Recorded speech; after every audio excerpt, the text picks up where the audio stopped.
Anyway, Bad Friends Podcast. A podcast infinitely more resourceful than us. For now. Hello, everyone. Welcome back. Another podcast episode. I think it's 285. I took the numbers off, so I don't fucking know. I want to say 278. I don't know.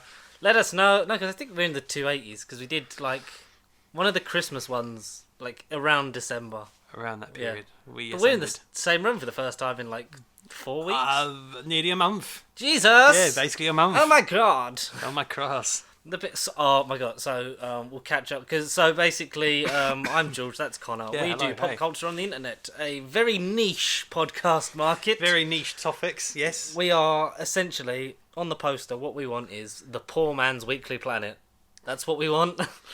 Get that hashtag trending. We're going to talk about some stuff because basically where we pre-record a load of stuff before Christmas because it helps with our personal lives, just, you know, because it's hard to get together over the holidays. So we pre-recorded our Christmas special, our ones before and after New Year's in terms of what we liked from last year, what we're looking forward to this year. Connor, I know, has some things to add on to the last minute extensions. Yeah. Kind of want to so we'll do that and catch up on all the news that we missed while recording Doctor Who episodes. For a month. Because we ignored everything that happened in the world of pop culture. Nothing happened. Because we had to talk about the Star Beast, Wobbly Yonder, the Giggle, and more recently the Church on Ruby Road with the wonderful Dominic G. Martin. We've had some 4 fantastic guests who are all coming back for season 1. And some more guests on the way. Are you doing the Laszlo hypnotizer? Is that a hint as to who we might be getting? Oh, and is that in the works? Honestly, that draws me back to my point because you saw Beekeeper. I saw someone had edited a Beekeeper poster with Matt Berry on it. No way. Yes. That sounds like a good Christmas film. It would have been a better movie too. You know, quick spoiler-free thoughts on that. That would have been a better movie. Unhand me, you little yellow pricks. Buzz. Instead of bat. Buzz. Buzz. Bat. But yes, before that, how have you been? What's happened in the real world? 2024, and it's meant to be dry January, but it's been nothing but ag and stress. Hey. Drink. Chug. Add that to the depression of not getting the Horror of Fang Rock tickets. Yeah, hooray! Boo. More notice would have been nice. BFI, Big Fish Institute, would have been nice. Fucking information, please. Exactly. Lack of big fucking information. Yeah, that would have been very nice, BFI. Because we respect you when we're there. But when we're there. When we're not there. When we're not there, we slag you off behind our back. No information. You call yourself the BFI. We'll just have to go to the Celestial Tournament. It's more gutting. It's because Louise Jameson's there as well. One of the many faces of Companion who only is still alive, but one of the recognisable names, one of the important ones, I think. If we had to do, like, I know we've done our infamous blind Doctor Who ranking. Notorious ranking. But if we did all the companions, where does Leela rank for you? Because some people don't really like her. I haven't seen all of Leela's run, respectively. You charlatan bastard.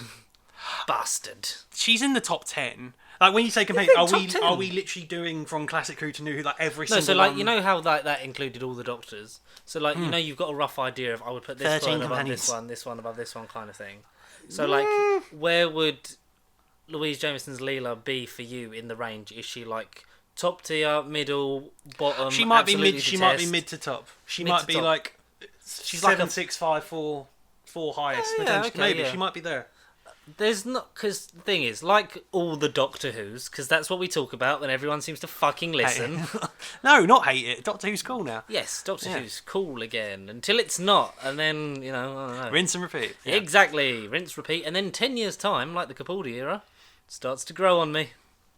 I'm in my Capaldi renaissance. I'm almost there. I honestly want to skip season 7. I'm just, it's each episode. I know it was like a weekly break, but in Canon episodes, it was like 6 months between Amy and Rory getting dropped off after Dinosaur Spaceship and then they come back. I feel like I'm in that part of my life where I'm waiting for my doctor to come. I'm waiting for Shooty to appear. Just my waiting for normal life. Normal life just happens when the doctor's not here. Exactly, yeah. That's what I feel like I'm in. I need to get past Series 7 Part 1 ASAP. Are you still on Series 7 Part 1? I'm on Angels Take Manhattan. Fucking hell. No, actually no. Power of 3, I lie. Power of 3. Power of 3, I do you know what? As much of a mishmash as Series 7 is in general, because Part 1 and 2 are just 2 completely different series. They are. Amy and Rory should have gone at the end of Series 5. Don't at me. But, Or they should have, when he dropped him off in the God Complex, should have just stayed there. Should have left them. It actually been a man of his word. Yeah. Because they come back with him and then they die in New York in the 20s or 30s. And they fucking foreshadowed it. And he said it himself. That's why he left them in the first place. Alternative, me standing over your grave. Turns out it is, because that's how it ends. Yeah. I do like a lot of Series 7 part 1. It's Asylum of the Daleks isn't great. Oh, I really like Dinosaurs on this. Ironically, I like the Chibnall contributions. Power of Three has just a rushed ending because what about a town called Mercy? Town Called Mercy underrated. I like that. I think. I don't know which one's the weakest out of those three. I don't know.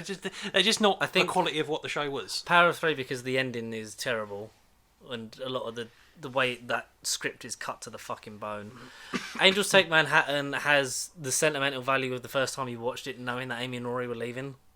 Other than that, it's not great. My heart was crushed. I didn't know they were leaving then. My heart was broken. My heart was dead. My heart was broken, but also it was like, on a rewatch, it's just, you're watching it for that reason. I don't think I've watched it since I first watched it, so it's been a long time coming for me. So you're a New Yorker. Yeah. But no, like we were saying, the companions, like kind of every Doctor, like every companion is someone's favourite companion. Exactly. So they all come. A shout out to the Dodo fans. Yeah, just don't worry, folks, she'll be high up on the list. Over here in this corner. Don't come back for a couple of episodes. Okay. Oh, fuck, I left her behind anyway. I do quite like Leela. I think, especially coming after Sarah Jane, that's an impossible task. Yeah, insurmountable. But unlike Peter Davison following Tom Baker and having a really boring story like Castrovalva... Oh, boo! It's not boring. I think it fucking is. No, Castrovalva is a guilty pleasure. No. Castrovalva is... Castrovalva or Invasion of Time? Invasion of Time, because at least they fucking run around a really boring version of the TARDIS. A boring version of Gallifrey. It is like Gallifrey is saved. What are you staring at? And then there's that fucking Sontaran music cue. Can't wait for that. In Blu-ray form, or as it's commonly referred to, Heston Blumenthal Ray. I like Leela. I think, it's an unenviable task following Sarah Jane Smith, the definitive companion for Doctor Who. And she does a cracking job. And Louise Jameson's just a lovely person. And, I wish we'd have got her back for a Power of the Doctor style thing. Or reunion, anniversary special. Or her in a Tales from the TARDIS for the Fourth Doctor, perhaps. Yeah, that would have been nice. Curator with Tom. her and the Ghost of Adric. The Ghost of Adric. Anyway, no time to mourn. Well, no, because realistically it would have been like Leela and K9. Leela and K9 and because Adric's dead in canon. Elizabeth Sladen's sadly no longer with us. Yeah. You can't have another one with Tegan. No. I mean, Nyssa would but then you can't really have Nyssa and Tegan and then not Adric. Where does Turlo fit into all of it? Fucking... Fuck him. Yeah, we left him behind. Get a Turlo one and he's just still, it's just Mark Strickson still really fucking angry. With Chameleon. Do you ever hear the story, I think it's on the original DVD, of Mark Strickson, they couldn't get hold of him for reshoots because obviously there was no mobiles and stuff. So he'd done his stuff, travelled back home, and he isolated himself. They had to put out calls on the radio, Mark Strickson to return to film for the fucking 20th anniversary special. Wow, I did not know that. The more you know. Well, what story was that for? For the Five Doctors. For the Five Doctors. Jesus Christ. I believe so. If anyone can rebuttal that, then... Yeah, anyone that was there for the Mark 23rd Strickson. of November 1983. Mark Strickson, can you let me know? Was that genuine? But no, Leela's quite good. The trailer was really nice. The trailer was excellent. Yeah. We've had a collection announcement for the first time in fucking ages. Yeah, poxy ages. But yes, another Tom. 2 more to go. I reckon it'll be 16 after 15 and then 13 will be last. 13 will be the last one because 13 is peak. His best season. Apart from season 17 for obvious reasons. Yeah, Sharda. What we've learned is Castrovalva is your Horns of Nimon. It's something that you'll... But Castrovalva is not Horns of Nimon. Yeah, because Horns of Nimon... Horns of Nimon is Underworld. No, Underworld or Horns of Nimon. No. They're the 2 worst stories in all of Who. No. Shots fired. The Horns of Nimon, right? And I'm sick of telling you this, Carl, because this is a fact. Look, you can tell me as much as you want. These people like us ain't like me, I'm not listening. Listen, it's such good campy pantomime fun. But if you want to see pantomime, go to the pantomime. Yeah, but if you don't, watch The Horns of Nymon. And it's related to one of the best New Who stories, The God Complex. Because it gets a shout out in The God Complex. So we need the third story, Toby Whithouse or Russell T Davies. Seasons of Fear. Audio. Shout out to Big Finish and Nicholas Briggs. No, TV. With TV. Visual medium. Complete the trilogy, goddammit. We'll have the Minotaur, the Nymon, and then a third one, and they all team up to create a super Minotaur. The Time Monster. The Minotaur. The Time Minotaur, a.k.a. the Rani. Voiced by Matt Berry. There you go. Aha! Done it for you. I've seen Lord Nymon! How many of me have you seen today? No, Jesus Christ. That might redeem it, but other than that, I don't want to see the Mine one. And we've had Kevin Novak in it, but have him in it again with Matt Berry and Natasha Dimitriou and fucking we have a What We Do in the and Mark Prosk. Oh, of course. And like it could be the draining Nymon, the one that just goes on for no reason, the one that makes the episode boring. Yeah, an energy Nymon. An energy Nymon. Yeah. Yeah, What We Do in the Shadows, but it's Nymon instead of vampires. It's essentially the same show. What we do in the Nymon. What we do in the Nymon. What the Nymon do in our shadows? So before we do our catch up of stuff, your rebuttal. What do you want to add to 2023? You can't go back in time. We've already done it. I want to add a film that was -1. Oh, Godzilla. Godzilla -1. Out of all the ones I've seen, that's the best one. Period. I've heard like a lot out of all 52, 53 films in the canon. We have joked about that, but when like the thing was like this trailer actually looks really fucking sick, and everyone has said it's a really good and well made movie. And I actually cared about the humans. So where would Godzilla have gone had you have seen it in time for the list? Number 1. It would have been Godzilla number 1. Genuinely Godzilla, a positive one. No, genuinely 1, 2, or 3. It would have been top 3. Right. I think second. Okay. I don't remember what was first. Mission Impossible. No, it's a John Wick. John Wick, yeah. Jonathan Wickard. Basically, it was Jean-Luc Wickard. It was John Wick and Barbie were like my joint ones, but I said John Wick. Yeah, you have to go for John Wick, because that's how we do it on a numbering system. Exactly. You have to go for a definitive. Yeah. But then I want to give shout out to Maestro Saltburn, because, Murder on the Dance Floor. It's made Barry that song Keoghan's cool. penis. Right. Yes. And genitals and bathtubs and coffins. Bathtub genital penis. Yeah. Coming soon to Pasty Sheet. The movie. The movie. No, Saltburn was cool. I liked the story before it got weird. Yeah. I watched that over New Year's Eve. After everyone watched the fireworks and got drunk and merry, everyone went to bed, and I was, sleep pattern goes out the window over Christmas, and I kicked off the New Year by watching Saltburn. And I kicked off because there was nothing to do. So I put Saltburn on. Fuck this shit, I wonder what a really crappy movie. No, I genuinely was engaged with Saltburn, and then it got weird. And I just thought I liked it. And I can't stop thinking about it. Oh. For the wrong reasons or the right reasons, it's up to you, the audience. Barry Keoghan's penis. And Jacob Elordi. Jacob Elordi's penis. Elvis' penis. Yeah. Penis Presley. Penis Presley. Yeah. Oh, wow. I don't think we can put that as the title, but we'll give it a fucking go. Saltburn Presley. Is there anything else that you would retroactively add to your 2023 list? Oscar season, I would have put Maestro on it. Bradley Cooper. He's begging a bit for an Oscar. He's becoming... no. I nearly said Leonard Nimoy, but I mean Leonardo DiCaprio.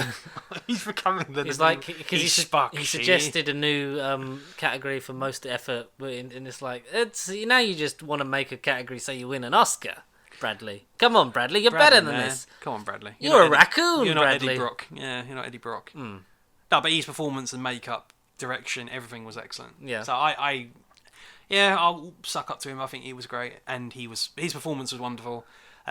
Again, Golden Globes, I don't think he was up for Best Lead Actor and lost to Cillian Murphy, which is that makes sense. It don't feel like you're watching a movie with Oppenheimer. It don't feel like you're watching a movie. No, it feels like you're watching Cillian Murphy's penis, no? Is his penis in it? He was clothed. Oh, damn it. The whole time, for 3.5 hours. He put more clothes on as the film went on. Yeah. He wore his outfit twice at once. How many films have you seen so far this year? 4. That's all right. I've seen 2. Halfway. This is the closest we're ever gonna be. Let's sound grab this and cut to December, where Connor's seen 444 films, and I've seen I did quite well last year. I saw nearly 50. I was in the 60s, and then the ones I've added. What, you've travelled in time? I did 74. in the end. So in the end, you saw 74 films. But then when we did the list, I think I was up to... it was just before Wonka, so I was on 66. It was pre-Wonka. Pre-Wonka. Would Wonka have gone anywhere near the top 10? That would have been top 15 film. I think it might have honourable been mention. Very honourable mention, yeah. Do you want another one? No respect to Timothy or singing or Paul King, because Paddington 2 we know is the third greatest movie of all time, and it doesn't come close to Yay, Wonka. Paddington. I still need to see Paddington, but no, I don't want to lose that magic first time round, so I think once and thrice is enough. Give us a Hugh Grant Oompa Loompa spin-off, despite him maybe hating it. Maybe he hates it. Yeah, like when maybe it was a paycheck. When he was on the press tour saying how bad it was. Yeah, it's exactly. Like, you're meant to do that after the film's out. His face says it all, yeah. Once I started dancing, I can't stop. Yeah, so... Coolest post-credits as well, or during the credits. I like... What happened? Hugh Grant singing they and dancing resurrect again. Gene Wilder. Oh, Jesus. And then he shouts at the camera and singing and dancing, and he recreates that tunnel day, scene. sir. Yeah, he recreates that scene. I said good day. Oh, look, I found a graph of Gallifrey and the Time War audio timeline. Ooh. Wow, that looks like fun. You need to send that to me, because I can do my homework. Okay, I'll send that to you. Yeah. Cool. What shall we catch up? So this is how far we got. Where's the latest bit of news? Some of this is old news. We'll start with that. Should we start with the Marvel stuff? No, we don't do TV. We could do TV. Time. No, I want to give a shout out to Beef. I've got 2 episodes of Beef. Stephen Young, best limited actor. He's best limited. He's very limited. Very limited. Also, Ali Wong, excellent. I've got 2 episodes left. I've heard that's good. Excellent stuff. I don't think I've watched any of that. I can't remember. Only 10. I can't remember what I've watched. Half an hour episodes. It's really good. Do you know what I have watched?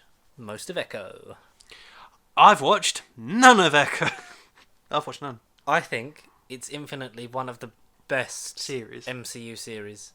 Woo. Obviously now the Netflix it can't have been that hard. The Netflix stuff is now canon. I know that's in the timeline, so that's good our life thing event. that we're going to get into. Event. Yeah. Because obviously one of the trailers for Echo used footage from Daredevil season 1. It's now all officially in, even down to the fact of some casting stuff that's coming back, which we'll talk about later on. Oh, hooray! But I would say if we're going strictly off the Disney Plus MCU stuff that we've had to date, I'd say it is top 3 to 5 for me. I'd say if I have to count them as a whole because I can't count separate seasons. So we've got like Loki, WandaVision, Hawkeye. I love that because that's such fun and it just is. It's not like here's a really complicated thing. It's just this story happens at Christmas and Hawkeye's in it and we get a new Hawkeye that maybe we'll see again. We actually want to care. Yeah. This She-Hulk. Oh, but Moon Knight. Oh, it's so hard. Yeah, those. Did we kick She-Hulk out of the top 5? No, I think because they're all kind of like really interchangeable.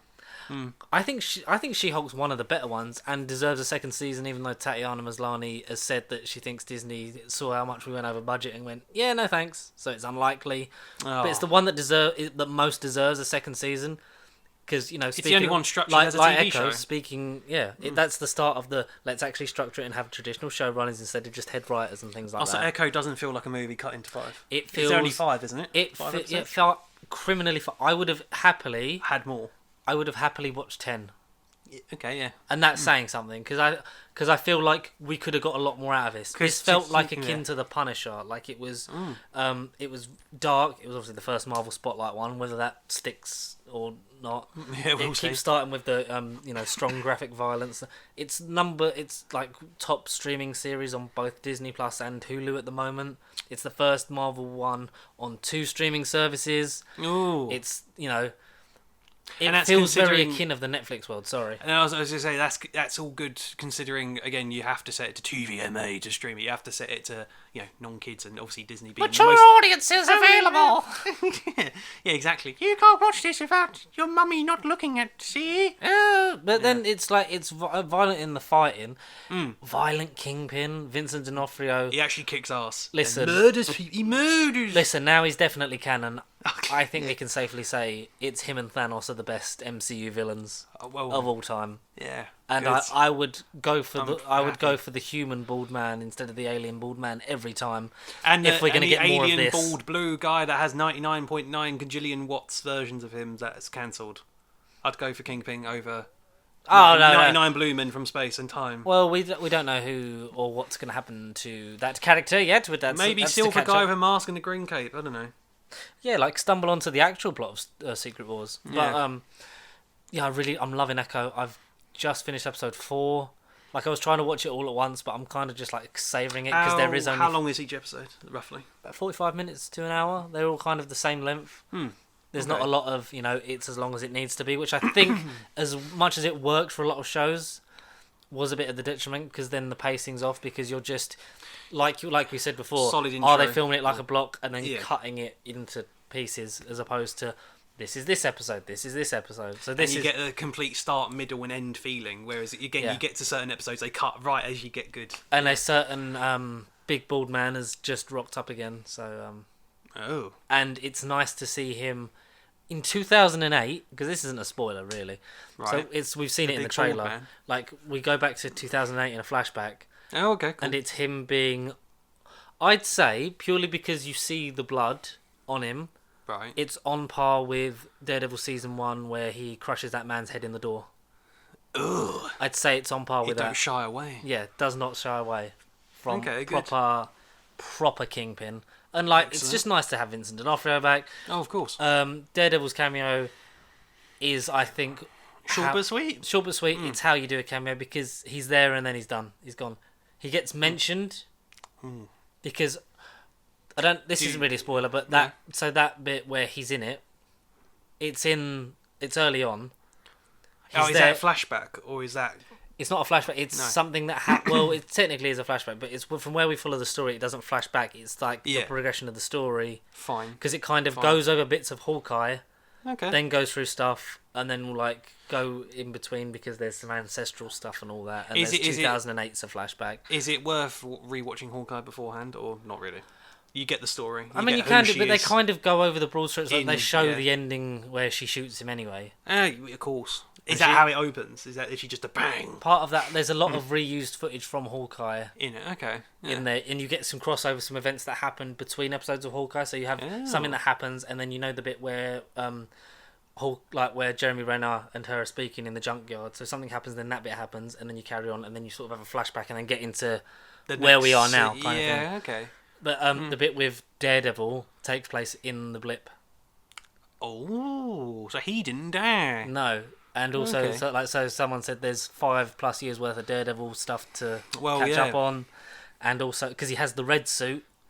But it's a new red suit, isn't it? It's not the same suit. Well, they sold all the Netflix costumes, so it's very similar to it. But I think the helmet sits better on his face. Obviously, there's more because is that Disney budget? Because they were talking about how there was a bit of a sort of creative divide between the Marvel television side and the Marvel studio side in like 2014, 15 onward. It's even with like Agents of S.H.I.E.L.D. and stuff, like the divide between the television and the film sector.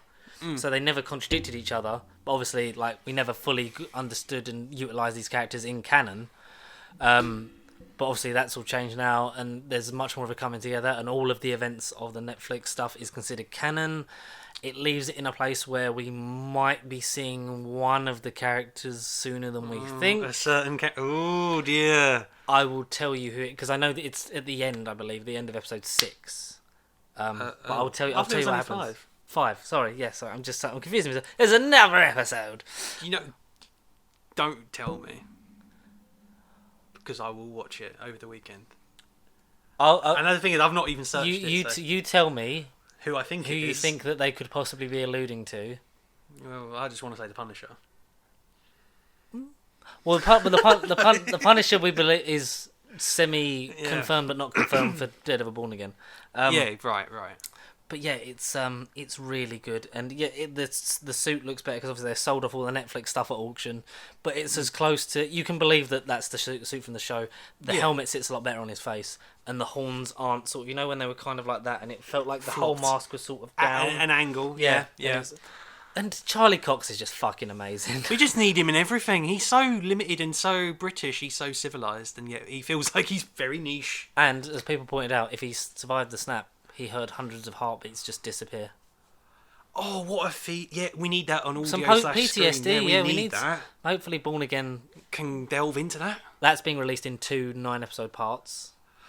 What, this year, or is it 2025? I think it's going to be probably end of the year, maybe 25 at this point, just because they had the creative overhaul and the fact that Eldon Henson and Deborah Anwar are going to be back. Way! Which a lot of people have said, like, how bad was this show going to be if they before they didn't creatively overhaul it? Yeah. I don't know what's happening with the recast of Vanessa, because that was all pre the creative overhaul and the rewrite, and it's the showrunner from the Punisher series is the showrunner for Daredevil Born Again, and he's written the first 2 episodes and a third one somewhere in that first 9.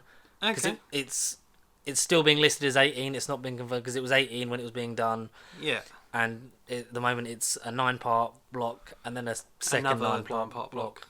But then do you think that would feel like season 1, season 2? Do you think it might end on a hanger, or is it just for scheduling reasons? I believe they said somewhere that for legal reasons they can't call it a season 1 and 2, so it's one story, so they're kind of doing it as like a 2-part limited series. Okay, fine. So it is one big but story. But for 18 episodes of Daredevil, I'm fine with it. It means everyone's got to watch 39 hours of Daredevil, which is never a bad thing. Yeah. Along with all the other many hours on Netflix, because they are canon. They're important. No, that's all the Netflix show. That's just... Born Again is 39 hours, like you just said. No, so it's 39 hours if you want to rewatch seasons 1 to 3. Oh, I see. And obviously his involvements in No Way Home, She-Hulk. Every second of him, How many hours would that be then? Roughly. I'd say it's got to be like 40-ish.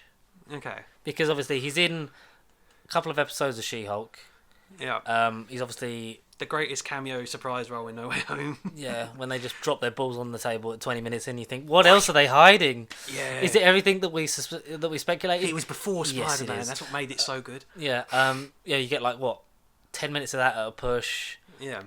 It's like 6 minutes in Echo. So we got a nice... It's nice to have the GOAT back, isn't it, really? Hell yeah. I want to see Sorry, him... Sorry, Ben Affleck. And as much as I'd love to see him team up with Spider-Man and for Spider-Man to fight this Kingpin... Can we just have Spider-Man 4 where it's a friendly neighbourhood Spider-Man, a down-to-earth thing, like when it was going to be Kraven's Last Hunt? Yeah. Have that. Maybe have him just appear like he does in Echo, like a brief kit. Like he literally... It was a night... Because I'd seen the clip. Like we'd seen the clip in the trailer of him, yeah. But it kind of just like takes you by surprise. It's like, oh, he's here now. It's like, here. And here then he is. And then it happens, and then... A native Daredevil's appeared. And then, because Kingpin mentions, like, I've never seen anyone stand up against him that well before. Ooh. So you're quite good. I always have a lot of trouble with him. He says this city. So take a shot. Does he? when you hear the Vincent D'Onofrio, this city. Oh, the drinking game's back. Let's go. Is. You'll be shit faced if you've watched season 1 of Daredevil. Let me tell you. It's just really good. And Alakwa Cox, who I didn't even realise, so she was on Good Morning America promoting Echo. Okay. And she recently had a baby, is she? Yeah, so I believe if the filming schedule's right, she would have been pregnant for some of that filming and like doing her stunts and that, and just bravo. The baby's still alive. No. Miracle. The sign language and stuff, like it's not distracting, like because a lot of people just watch stuff with subtitles anyway. Yeah, exactly. I don't, because my subtitles are already on Disney Plus. I don't know if there's a standard thing for it when she's signing, because obviously everyone translates her stuff anyway. There's a cool bit of technology for the interpretation, because Kingpin, as we learn, is basically too lazy to learn sign language. Is part of the thing. He has an interpreter for some of it, which is weird, because I was like, in Hawkeye he kind of does a bit of signage at the end, like, you and me, we're family, like he a bit of that, before he gets shot in the face. But he's developed this new technology, which is basically it's like a contact lens where so it lip reads him and signs into her eyes, like through these things. Like, this is quite clever. This is only a small thing. And then her response in sign that his one is clocking, then feeds it through an earpiece, and then his speech. Oh. So that's quite clever. The more you know. Yeah. Which is quite close to a teenager in, I believe it's MIT, who's developed this AI development of understanding sign language. And because if we all knew sign language, then everyone in the world would be able to communicate. Yeah. But yeah. Echo, watch it. At the moment it's sitting at like an 8 out of 10 for me, and I want to see how it ends. See if it really punches that landing and you feel the echo to come. The echo to come. Yeah. I hope we see her again. Yes. We will see Mr. Fisk again. and we will possibly see. Give me or get. We'll go for each other's like who it would have you see as the person that like they're possibly alluding. We're to. not like they're alluding. Basically, they're alluding to. There's someone that someone that wants to go against Fisk. Kind of thing, whether that be physically or politically, and a lot of people have said, Harvey Dent. Is it so and so? And then it was that's the thing. I've stayed away from the conversations. I really don't know anything. That makes sense. So when you watch it, Norman Osborn. I don't know. I'm just wild theories. Would you not love to see Willem Dafoe and Vincent D'Onofrio have a fist fight though? A Fisk fight. A Fisk fight. But yeah, when you've watched Echo, let me know who you think they're possibly alluding to going against Fisk. Sure. And I'll let you know my guess, and we'll probably be very similar because we've got very similar minds. Great minds think alike. But yeah, Daredevil. Wibbly timey-wimey stuff. Yeah. It makes me want to rewatch Daredevil. A lot of people haven't liked it, like Echo. A lot of people are like, oh, it's so mid. That's officially they're all officially canon, not just. And I've Daredevil. seen the screenshots on the timeline that they're all added to like the Defenders bit on it, aren't they? Somewhere. When you scroll but they've obviously Disney said Plus. like the ones that have more than one season, it's hard because then you can't really place like both seasons. They've just just put the show in there, especially with Daredevil that has 3 seasons. Because the correct way now, if I remember, to watch Netflix MCU is Daredevil season 1, Jessica Jones season 1, Daredevil season 2, Luke Cage season 1, Iron Fist season 1, Defenders, Punisher. Both Punishers or just season 1 Punisher? Punisher season 1, sorry. Jessica Jones season 2, Luke Cage season 2, Iron Fist season 2, Daredevil season 3, Jessica Jones season 3, end. Say it, end. That. Okay. I really want to see Kristen Ritter again. I hope that Earth sharing stuff isn't just a fucking tease. And I hope she really is. Because, even the Defenders was shit. Well, not shit, like it was just subpar considering what came before. It was the Batman vs Superman of Marvel. Yes. It's the BVS. It was fine, it happened, but it was ultimately But it's canon now, so... And it's canon. Would you see another... Do you know what, alright? So Sigourney Weaver's canon. Sigourney Weaver is canon in the MCU? Yeah, she's canon. Do you know what I really want? If I want one thing to come out, everyone's like, oh, how do you explain Mahershala Ali's been in 2 things? The same way we explained that Gemma Chan was in... Eternals and Captain Marvel. We just don't really talk about it. Yeah, because I don't want Blade going, oh, looks familiar. It's like, and honestly, by the time Blade gets made, Mahershala Ali might have already quit by then. We don't fucking know. We don't know what's going on. The Blade game, will that come out before the movie? I don't know, but if Mahershala Ali leaves, how would you feel about John Boyega? I wouldn't say no. I'd love to, because he'd sink his teeth, into a more of a sort of darker role.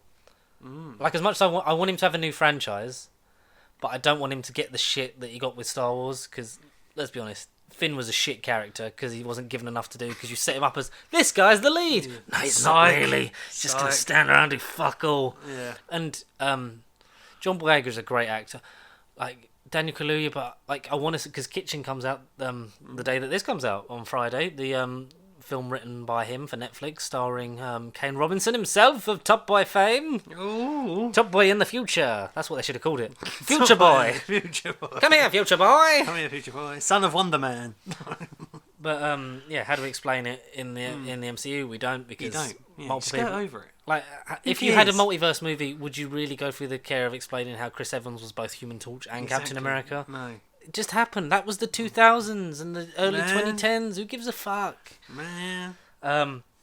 If I want one thing, I want a Heroes for Hire Disney Plus show.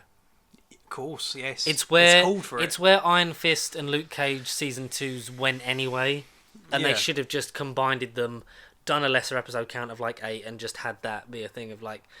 Because then it could have been like the A-Team of superheroes. The A-Team. You have this generic, like, sort of premise, but there's more depth to it because we've got to know these characters beforehand. Exactly. And plus, I just want Mike Coulter.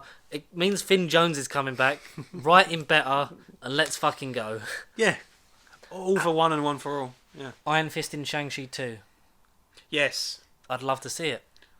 Like a really good Fist. We've had Face Off, now we've got to get Fist Off. Development of Asian superhero culture, and Iron Fist would be there.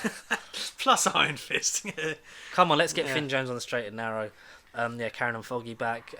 They were originally planned to die off screen in the first episode before Marvel Studios scrapped the original idea. Thank goodness. Thank the Lord. That would have been just lazy. That's horrible. What else for the Disney Plus stuff? Concept art for the Spider-Verse, whether it's the event in the DLC for Spider-Man 2 or it's the Spider-Verse game. I didn't know that was a thing. They're doing a Spider-Verse event. I'm not fucking talking about them bastards yet. Oh, did you see the Suicide Squad Kill the Justice League footage? Not really. I knew it had footage of what happened with it, or what was. We will talk about it right now after these messages from Hugh Jackman's face. Oh, very gorgeous. I mean, that's obviously like a graphic mock-up. Yeah, graphic mock-up. Yeah, of course. And it was put on like an Insta story, like just wait until his sleeves get ripped off.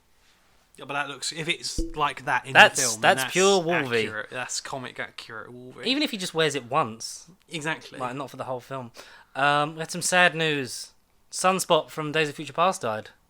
42 years old. Yeah, Aidan Canto. Yeah.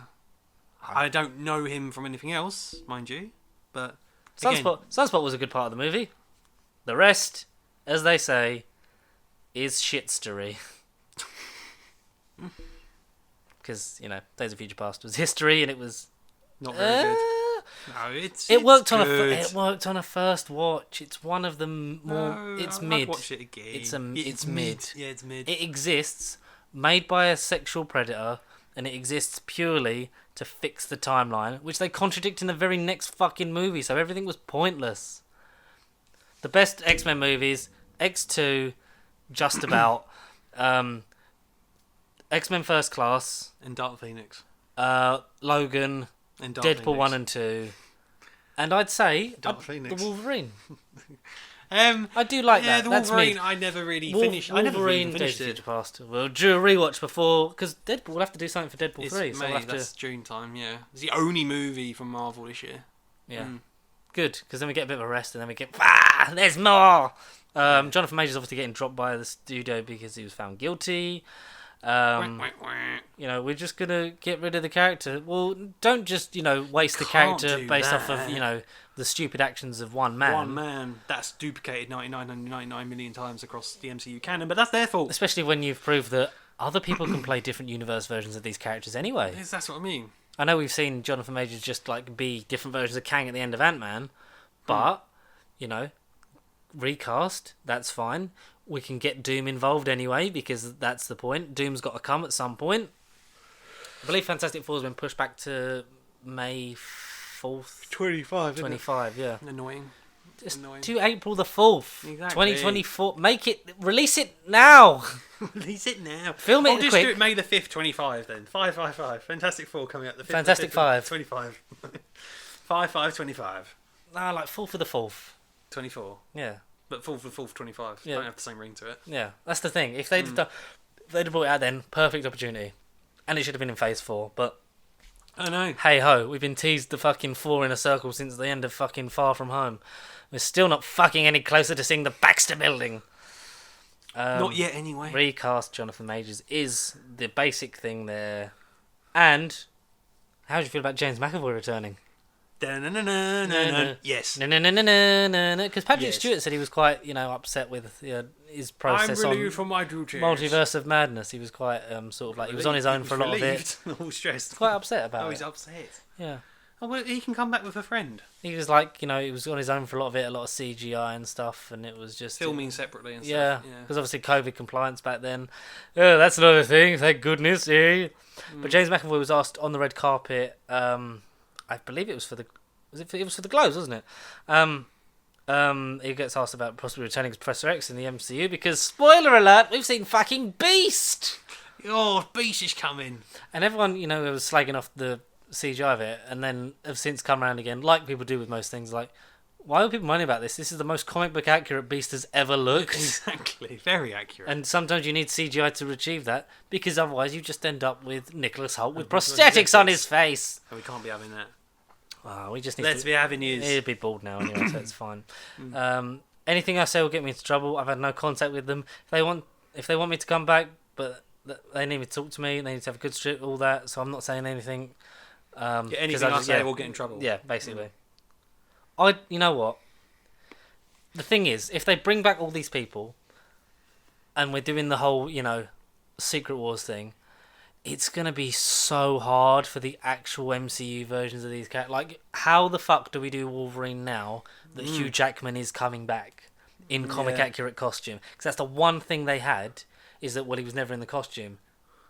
So, and I didn't want Wolverine back in the new X-Men straight away. No, of course not. No. You do the OG first class, like Iceman, Angel, Banshee, Jean Grey, Cyclops. Yeah, make Cyclops. No, Banshee's second gen, isn't he?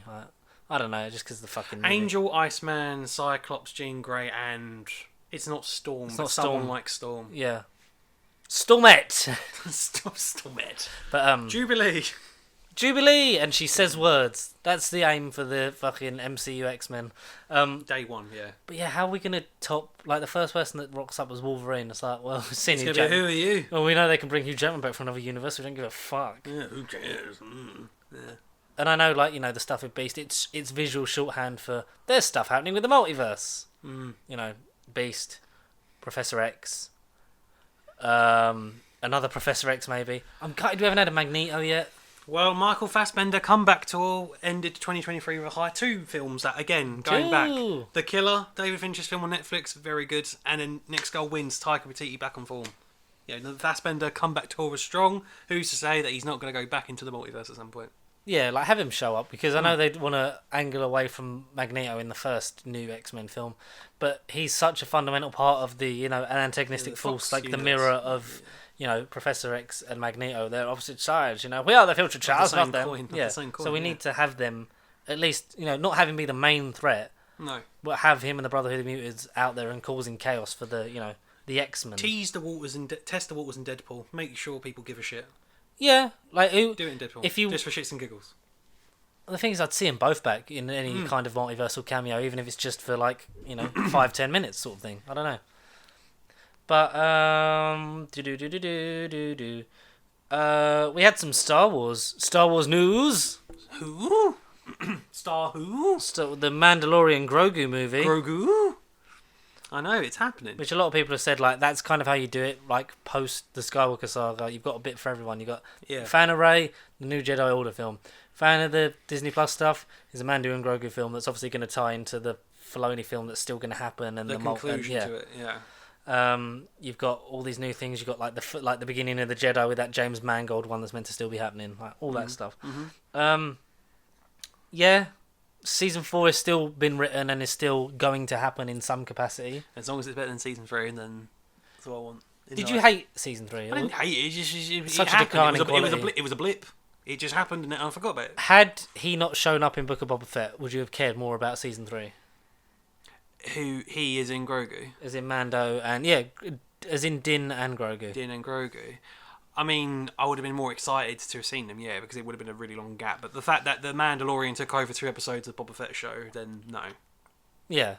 And the thing is, they were arguably the best things. Yeah, I don't know. It did kind of detract from the hype of season 3 a little bit. It is such a shame. But I'm looking forward to it. Are you looking forward to Ahsoka season 2 news? Officially confirmed?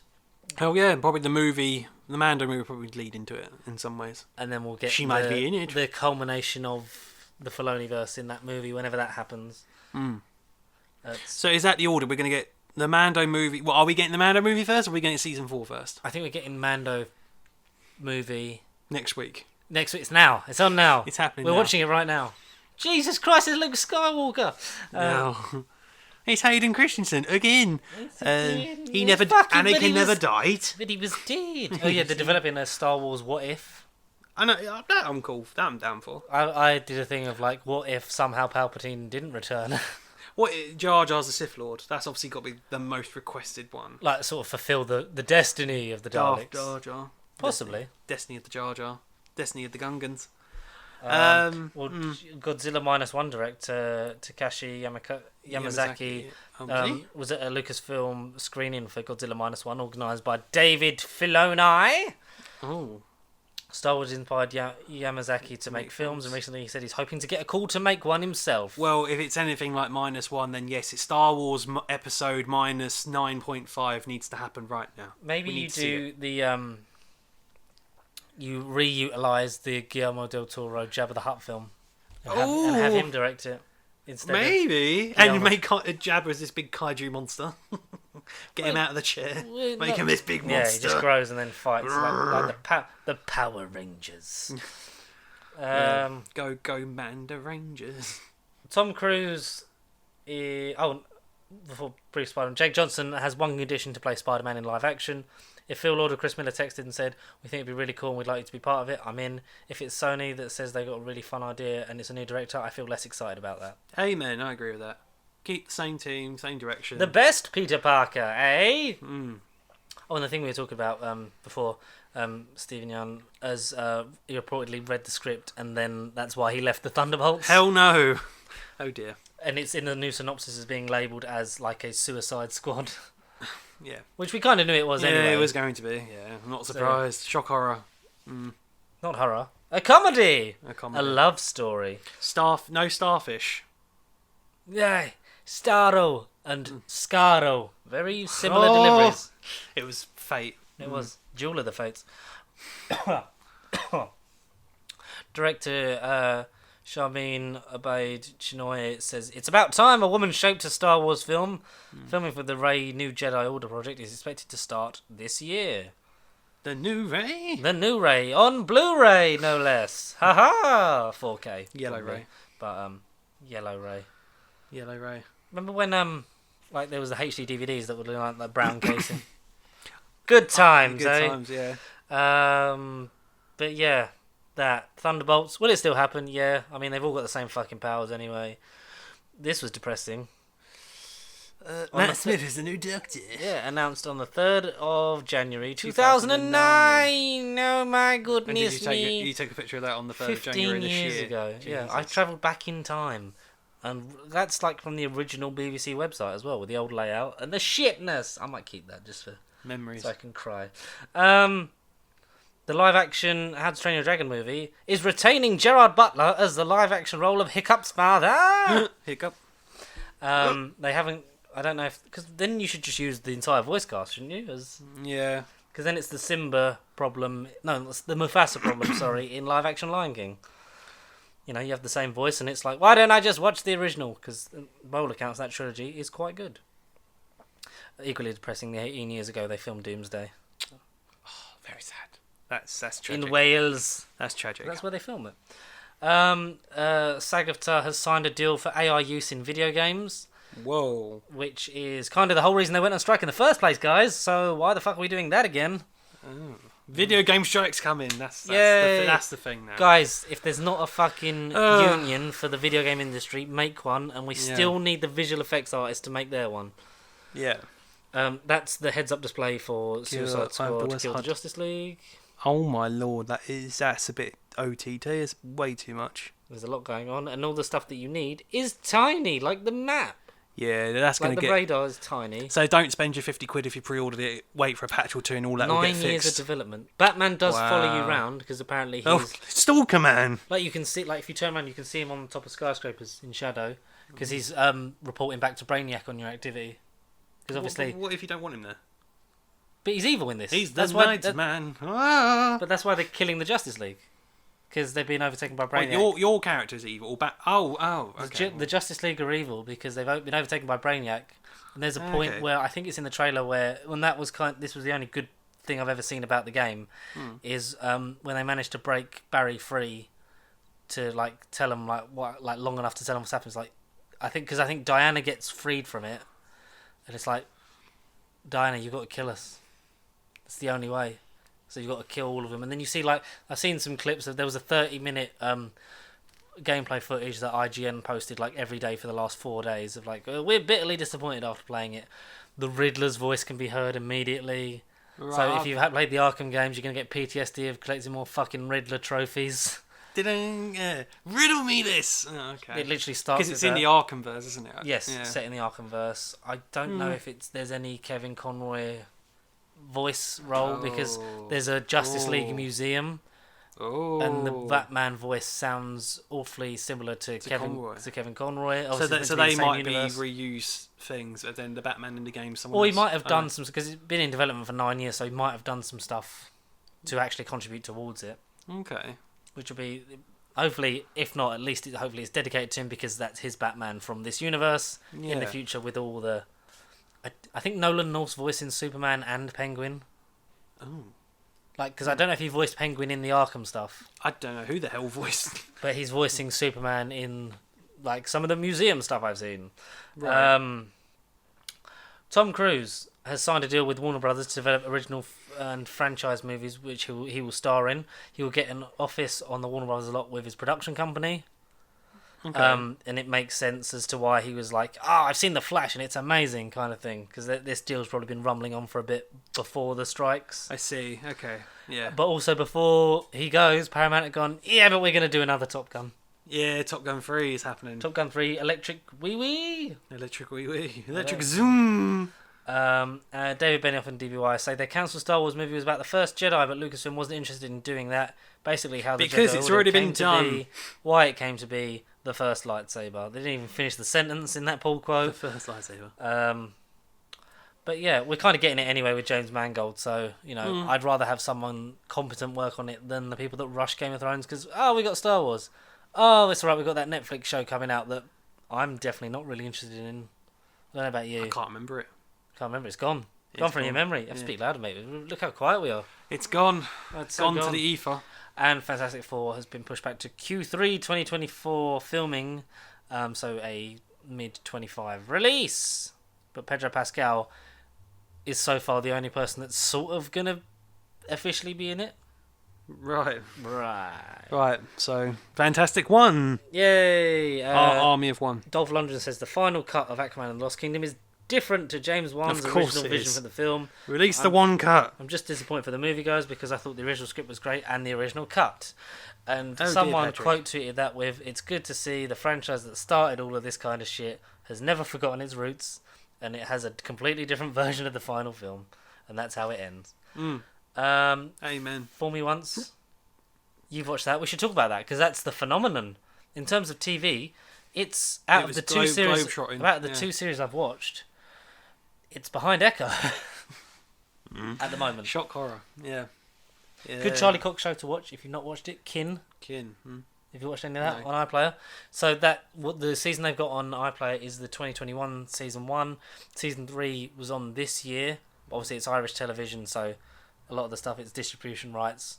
So I expect they'll get the distribution rights for season 2 at some point soon. If not, apparently it might be on Prime. Like to either free to watch or maybe buy the season. I don't know. AMC, I think, got a separate subscription on. Yeah, because it's AMC Plus. Yeah, fuck's sake. Same with Walking Dead, The Ones Who Live, They Who Live, the Rick and Michonne show, the end of the 3 Rick movies. We're getting into one season. Yay! The season of Rick and Michonne and how their life ends. Yay! But that's AMC Plus. Blow up. I can't. I'm not got Paramount Plus. I'm not getting AMC Plus. No. I've still not got Apple TV because there's not enough on there to justify it. Apart from that Capaldi show, Criminal Record, every time I listen to a podcast and I hear Capaldi... Criminal Record. Yeah, and it goes, Daniel Haggerty. And it's like, oh God, I just want to watch Peter Capaldi in things because I'm in my Doctor Who rewatch. Not even rewatch, I just fancied watching Capaldi. And because 10 years this year it will be since the 12th Doctor was our Doctor. And I'm on Series 9. And I'm in the Renaissance, Connor. I'm in the Renaissance of Capaldi. I briefly spoke about this before. You're stuck. You're trapped. No, do you know what it is?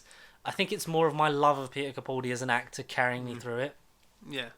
And yes, Clara is more palatable with 12 than she is 11. As a companion, I still don't fucking like her. Danny Pink, the most useless side character ever. But there's a lot more to liking it than I first thought. I still like a lot of my favourites from his respective series and things. And fucking hell, that music's loud. We need to get some soundproofing done. Is like Under the Lake Before the Flood, Series 9 for me. Like obviously not just with Heaven Sent and all that jazz. But there's some great stuff. I love him. I love him as an actor, and I can't wait to get to Series 10 and enjoy that again. Am I a good man? Fall off at the Monk trilogy. Am I a good man? Stuff, like that was all because I remember, I vividly remember watching Series 8 watching that go out and like I was into it. The twist of Missy being the master. In series 9, I was like kind of like, oh, just get to the end. Oh, Clara's dead. Oh, she's back. Very accurate. Very accurate. But then since like I've warmed more on like Husbands of River Song. Series 10 is the strongest Capaldi season throughout, and it's quite good. And that's the only reason that I'm debating at least using a free trial of Apple TV Plus just to watch Criminal Record with Peter Capaldi. To watch the Peter Capaldi Cop Show. Peter Capaldi. But he's not in Kin. Charlie Cox is in Kin. That's how we link it back. Aidan Gillen's in it. Emmett J. Scanlon from Fool Me Once is in it. Yeah, also he was in Safe as well, because he's Shane in Fool Me Once, and he's the dad. One of the dads. He's Amanda Abingdon's ex-husband in Safe. Yeah. So he's technically Martin Freeman. So he's a more he's a Watson. He's a Watson. And Watson, because obviously they broke up in real life. Sorry, that's a joke. And it's got Kieran Hines in it. Mm-hmm. So Aberforth Dumbledore, Darkseid, Mance Rayder from Game of Thrones. Yeah, exactly, Mance Rayder. That's the one. They called him Mance. I'm trying to think of who else is in it. There's not really anyone else that I can think of that jumps out at me, but it's a great cast, and it's a well done show. 8 episodes for both seasons, but obviously only season 1 available on iPlayer. Very good. It's like Irish Top Boy. If you like Top Boy, it's a similar kind of thing, similar vibe. Irish Top Kin. But yeah, like the kin is always blue until in the last episode it's red. What does that mean? Red for the blood. I don't know. But Charlie Cox is, considering that a lot of them are Irish actors that he's in, and he's not an Irish actor, Irish person, but he does a very convincing Irish accent. Fair enough. And it's weird because I recognised him. It's like, yeah, you've seen him, like, but he might not have seen you because he was Daredevil. That was the best. That's the best. She was like, what? Really? I was like, yeah. Are you confused because you can see his whole face and he's not doing the blind acting? Because he's very good at looking like he's blind, because he's done it for years. So much blind acting. Nearly 10 years of Daredevil. That's Charlie Cox Daredevil. Anyway, I kind of want it out in 2025, so we can get the 10 years worth of that. Yeah. 10 years later, I'm back. 10 years later, I'm back. And Canon. This city. This city. Hashtag this city. This city. But that's kind of everything, really, that we've caught up on. Have you watched Flight on Netflix? No, it was series or film? Film. New Kevin Hart film.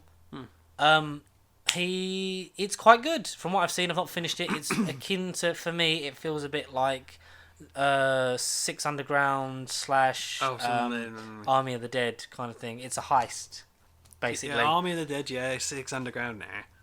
It's a heist with a lot. It's got a great cast. I need to get up the production as well, because Matt Reeves is a producer. Is that one of your 2 films that you've watched this year? Yes. It's got. Let me get the thing up for it. Okay, what's on the BFI? We don't care. Lift. 2024 cast. There we go. Let me get on the thing for it.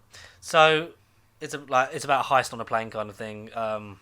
It's not really spoiling anything, but I'll let you go. So you got Kevin Hart as Cyrus. So there's a nice bit where there's a heist at the beginning, and then it ends with the weird sort of Cyrus, the boss, so-and-so, the pilot kind of thing. It's quite good. Yeah. Gugu Mbatha-Raw, Raveen Renslayer, and more importantly, Martha Jones' sister Tish is the Interpol agent that it's basically a thing of, if you do this heist for me to bring down a bad guy, you won't go to prison kind of thing. Is the basic. So she's Amanda Waller. Yes. But much better looking. Sam Worthington's in it. Oh, we've gone back in time. In time, because we've also got Vincent D'Onofrio. Oh. Ursula Cabero. Billy Magnuson. From Army of the Dead. No Time to Die fame. Yeah. Kim Yoon-ji. Viveka Kalra. I'm sorry if I'm fucking butchering these names. Jean Marino. Jacob Batalon's in it. Jacob Batalon? Bern Gorman. Torchwood? Bern Gorman as an Irishman. Yeah, as an Irishman, right. Paul Anderson.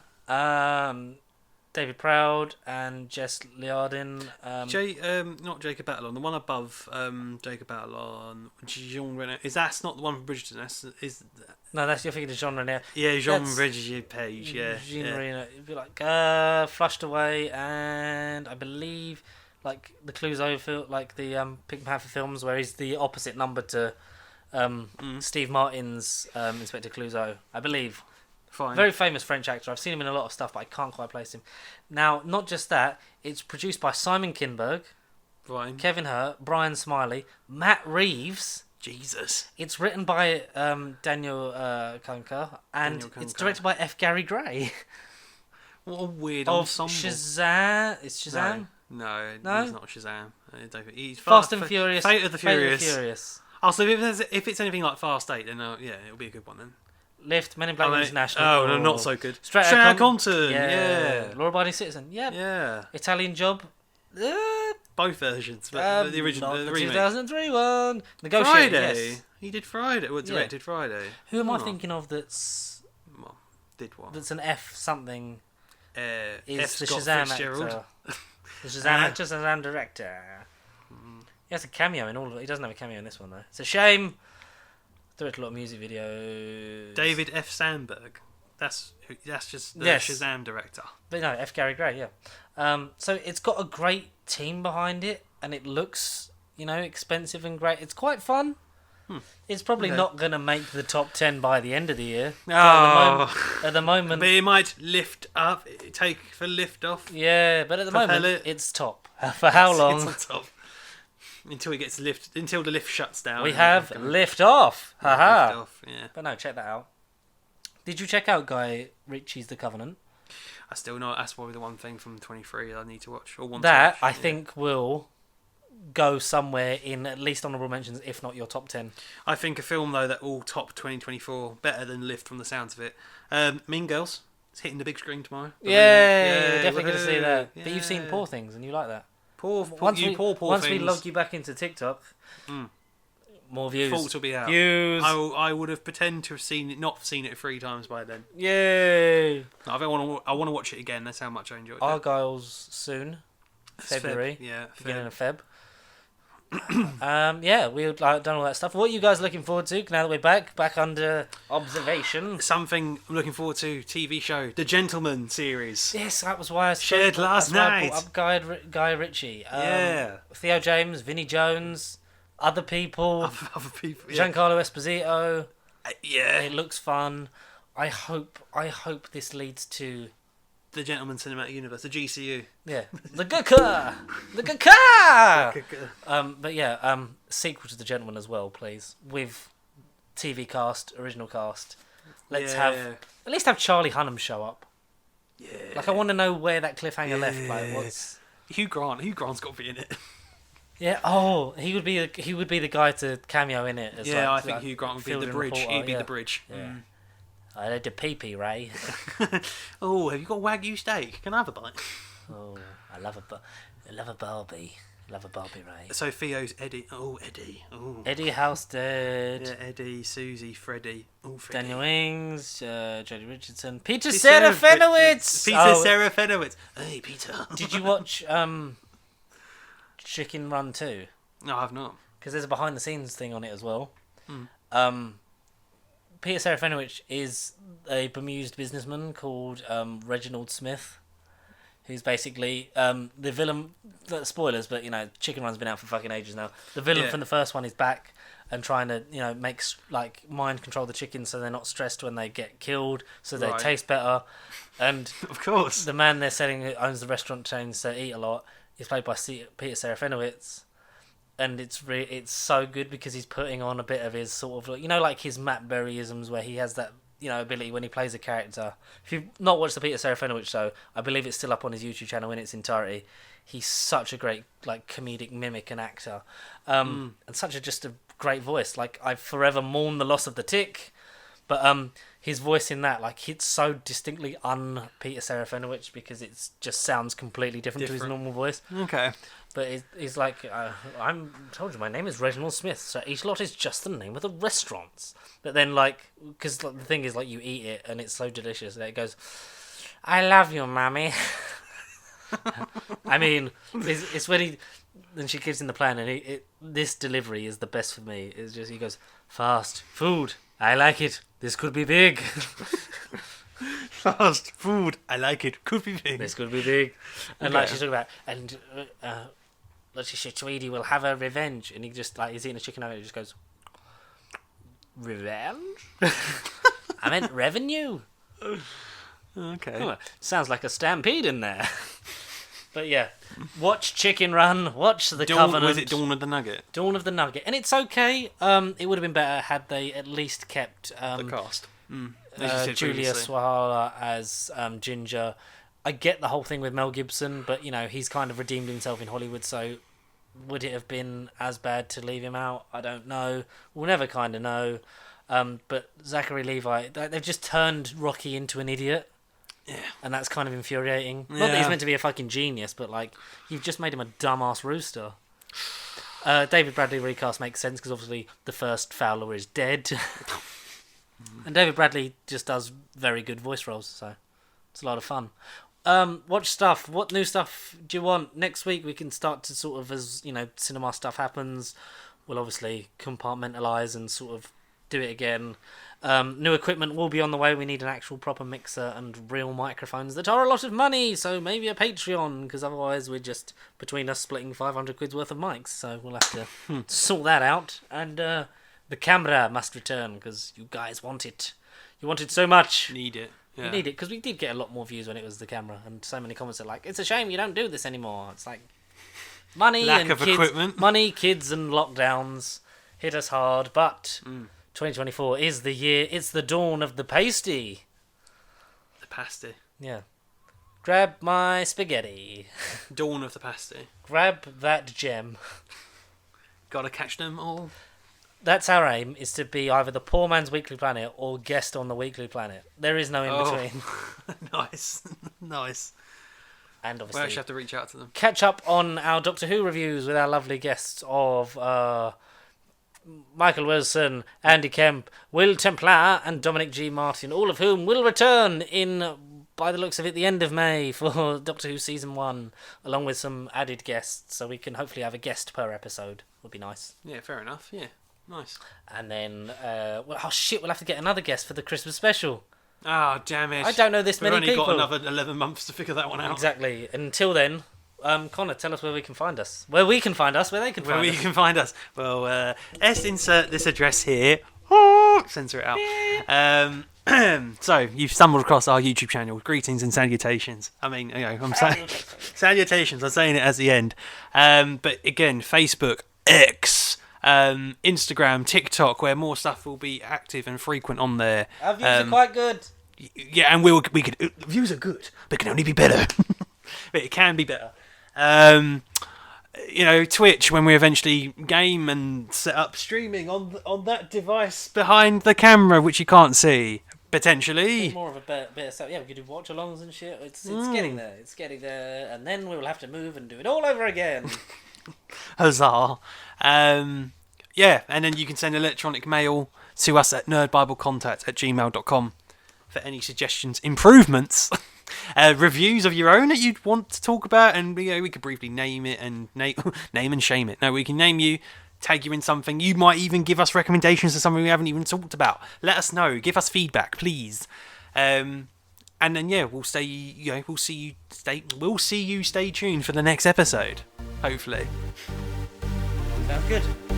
Bye. Allons-y.